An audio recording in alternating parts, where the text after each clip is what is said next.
This is the Solana knit bucket hat. This is a top-down easy knit hat with a flared brim.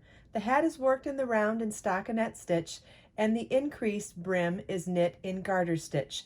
Whether you prefer double pointed needles or magic loop knitting or combining two needles at once, this is a simple knit pattern that makes a fabulous and glamorous sun hat.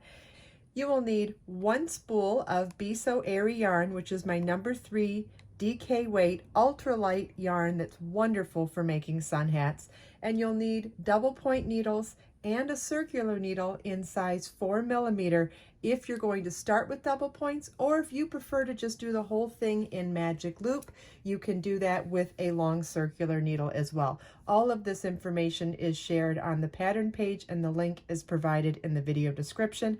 I have videos on working in the round as well as magic loop technique. In this video, I'm going to show you how to get started on the crown of the hat with the double point needles and how to do all of the increases. But instead of doing it on this thinner yarn, I'm going to use one of my thicker yarns so that you can see everything a little bit up close for doing the technique today. I'll be using Be So Easy yarn, my number 5 bulky weight yarn, and 10mm needles. So to make the tutorial nice and big and close up on the screen, I'll be using one ball of Be So Easy yarn in color cyan, which is my number 5 bulky weight yarn, and I'll be using double point needles and circular needles in 10mm size. First, we need to cast on 9 stitches, and I'm going to use long tail cast on. So I'm going to make my tail significantly long and make a slip knot. Not only do I want to have a long tail for working those 9 stitches, but I like having the tail extra long in case I want to use that tail for cinching up the hole from the cast on before weaving in my loose ends at the end. So you want to place that slip knot on your needle and tighten it up, not tight, but snug. And you're going to hold your tail in front and your working yarn in back and pull a loop through the loop to cast on 9 stitches. That slip knot counts as our first stitch, so we'll cast on 8 more for a total of 9.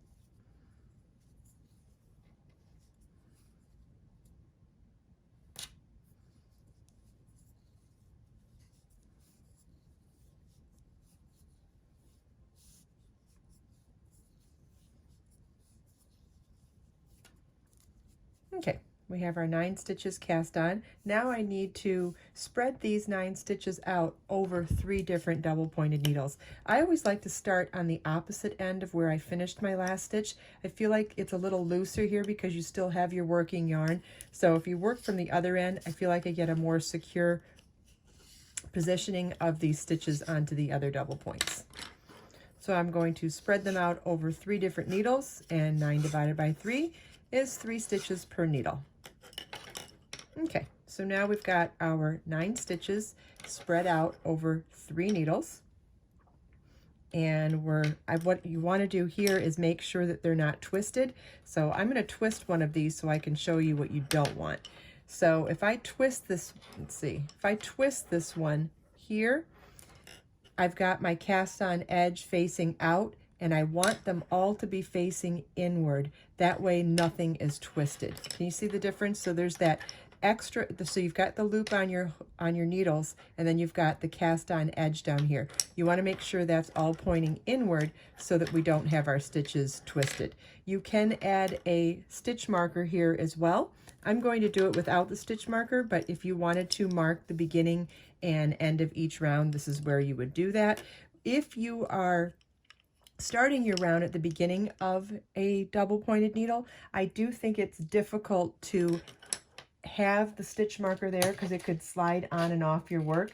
So if you have these split ring stitch markers, I think it's better to just mark that section of your work instead of actually putting the stitch marker on the needle. Okay, so now we're ready to begin round 1. I'm going to get all our stitches going here, find our yarn. So there's our tail and our working yarn. That's our last needle. This is our first needle, which has the stitch marker on it. And so we want to make sure that you're grabbing your working yarn, not your tail. Very easy mistake to do in the beginning of knitting in the round like this.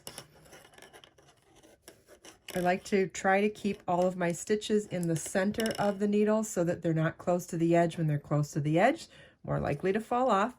Okay, round one is to knit into the front and back of each stitch around. So to knit in the front and back of each stitch, it's knitting into both sides before sliding that stitch from the left-hand needle off. So it's knit into the front and back. And if you need to see a video on this, I have videos for all sorts of knit stitches that you can watch individually. All right, and then we'll knit into the front and back of the next stitch.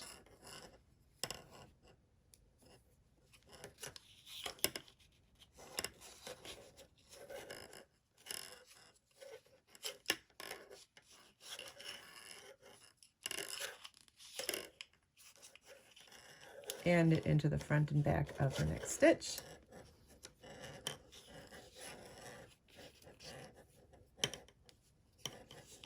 Okay, now we're ready to move to our next needle. And again, because we're still working that first round here, it's important to make sure that your stitches are all going in the same direction. So remember when we talked about that cast on edge going towards the center of our 3 needles, you want to make sure we're still positioned there. And now we'll insert our needle into the next stitch on the second needle, and we'll knit into the front and back of each of these stitches.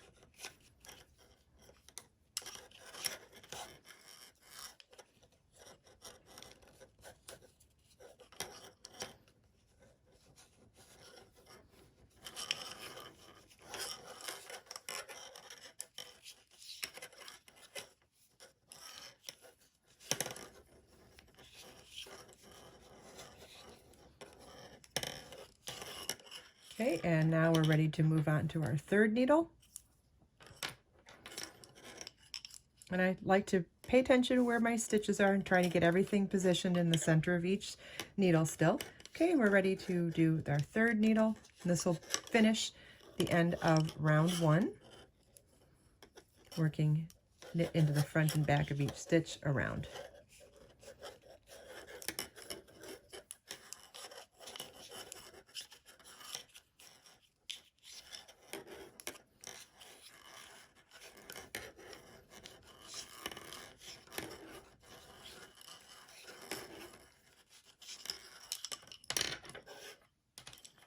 Okay, and now we're back to our stitch marker, which means we've completed round 1. And if you count all of your stitches, you should have 6 stitches on each of your 3 needles for a total of 18 stitches at the end of round 1.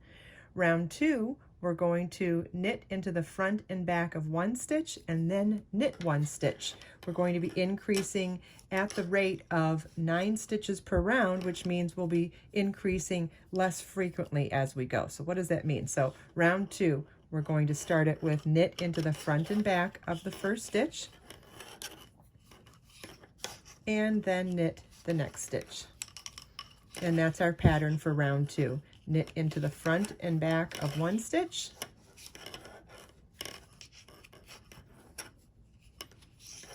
and then knit the next stitch. And you want to repeat this all the way around.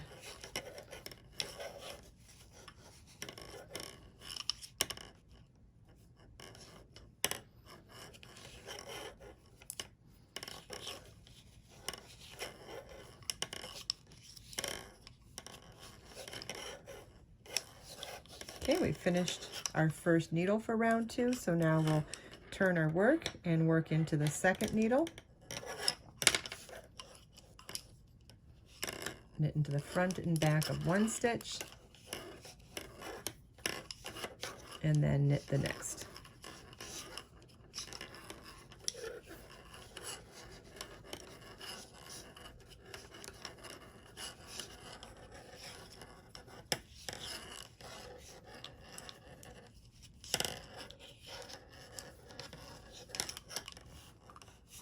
And then I'm making an effort to slide my stitches back to the middle of the needle before moving on to the next needle.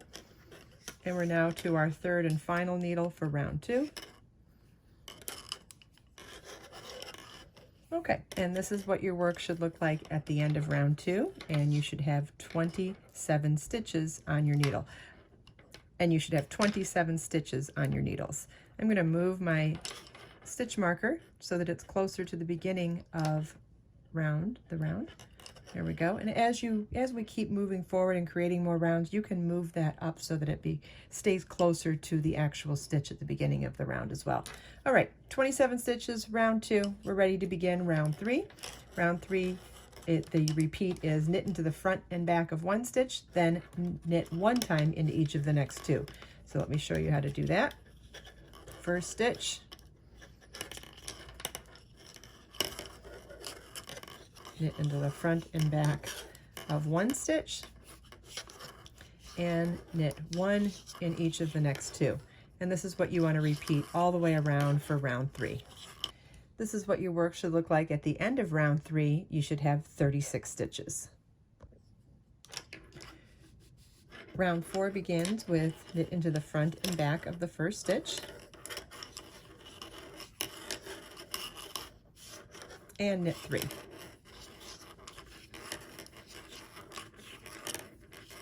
And our repeat for round 4 is to knit into the front and back of the next stitch, and knit 3.